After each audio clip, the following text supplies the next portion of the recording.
Hello and welcome to another edition of Animal Matters. I'm Grant Lingel. And I'm Glenn Greenwald. So Glenn, animal rights is an important issue to both of us, but why do you think that it's not an important issue to so many people, even people that do care about animals and do love animals? What's stopping so many people from truly caring about animal rights in general? I think part of it is what we've discussed previously, that the true horrors of the industry have been kept largely hidden by design, and therefore the true atrocities being committed are unknown to many people who would be moved if they knew about them. But I think there's actually something deeper, which is a belief that has been ingrained or inculcated in a lot of people that isn't necessarily a conscious belief, but that is something that they've come to embrace perhaps subliminally, which is the idea that even if you like animals, even if you think dogs are nice,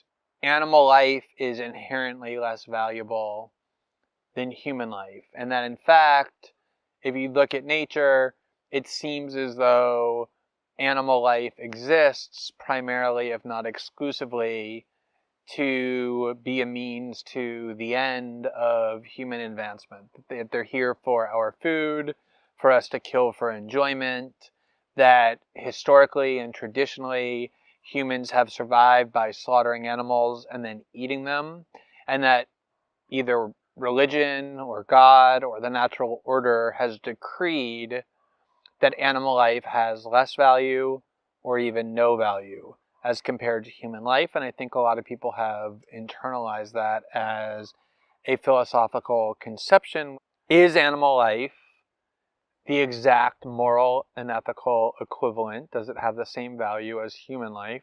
Or do we continue to believe that animal life, even if it has some value, we love our dogs, monkeys are cute, animal life is still inherently less valuable than human life? What is your view on that, and do we need to answer that question?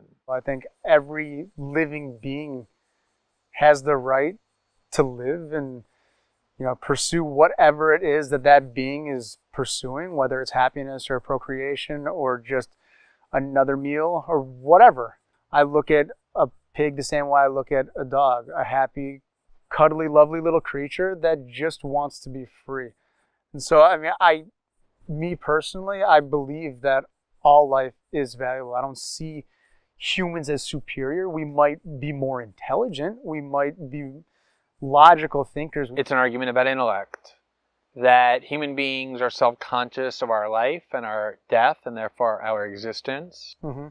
That what human beings are capable of intellectually is so much higher than what other non-human species are capable of, that in itself demonstrates the inherent superiority of the value of our lives as opposed to other animals.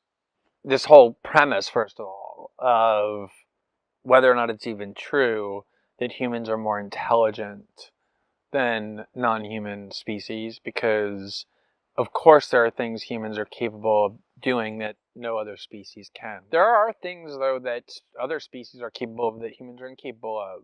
My dogs can recognize things by their smell that I can't begin to comprehend, or through their hearing, or even more importantly, through their empathetic connection to other beings and to other people. Mm-hmm. So I think the whole premise that human beings are more intelligent than other species is highly dubious, unless you look at a very narrow kind of intelligence. And in general, people tend to value types of intelligence that they possess more than less.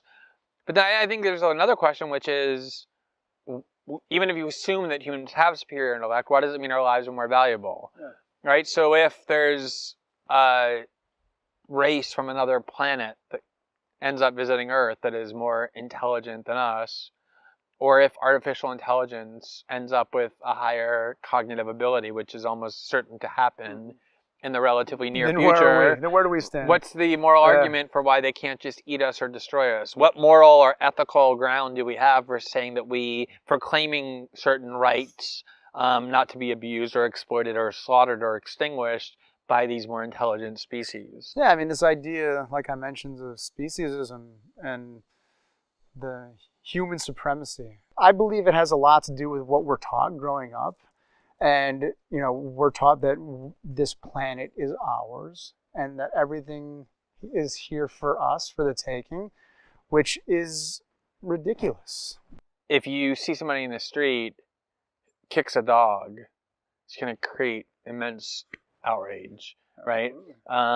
In fact, there was this case in Brazil about a month and a half ago where the security guard outside of a supermarket just violently slaughtered a dog, a stray dog, and I think he ended up getting arrested. Public outrage. Public outrage. So why are we so outraged when we see a dog being abused or injured or killed, but we're fine with pigs and chickens and turkeys and goats being bred into existence, or cows, for no reason other than to be abused, tortured, slaughtered? Yeah. What is the goal then of the animal rights movement?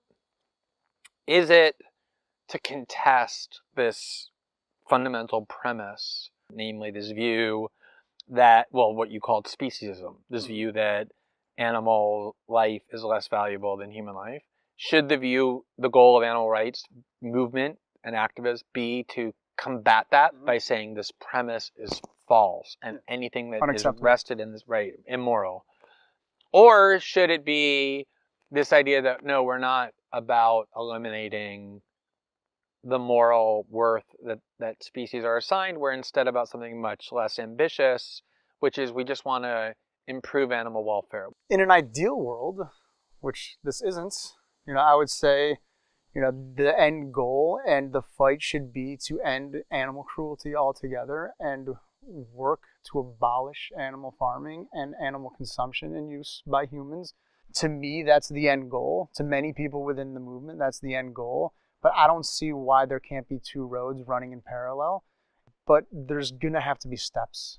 Should animal rights activists always begin with the premise that anything short of the end of speciesism continues to be immoral, even if improvements on an incremental basis are possible? Ending speciesism and establishing that all living beings are equal and deserve the same rights and the ability to live a free life and to love and survive without being bred into existence and tortured and suffering until imminent slaughter. Yeah, that's how it should be. I do think that people do want to end factory farming. I think that's one of the main goals. And I think the new movement with the clean meat idea, which is lab cultured meat, which is identical to meat without the animal farming aspect, will be able to change it and make it so factory farming and animal farming eventually does not need to exist. We're not just about improving animal welfare. We are about eliminating the view that says it's permissible morally to treat animals as objects, right, to be exploited or have their lives ended for the pleasure and benefit of humans. Yeah, and it's a question I feel like most people, even people who have been doing this for a long time or people who are very active within the movement, can't answer easily because it is a very difficult question. It's very loaded, and you can see reason on both sides. I think the same is true of animal rights as a movement and a cause. It isn't just about doing better things for the environment or being more compassionate to animals. I think ultimately asking ourselves these kind of questions: why do we slaughter animals? Why do we view ourselves as morally superior as a race, as a nationality, as a species? Just having these kind of discussions, digging deep into our own moral code, ultimately makes us more empathetic, more compassionate, more thoughtful, and improves humanity as a whole. So I think, as you can see from this discussion and the prior ones, there are all kinds of fascinating ethical, philosophical, moral, political questions that are implicated by our treatment of animal and by the animal rights movement. And a major part of what we hope to do with this series is to speak with you in conjunction with you to explore these issues and to provoke as much thought as possible. And we hope we've done that with this episode and look forward to speaking to you the next time.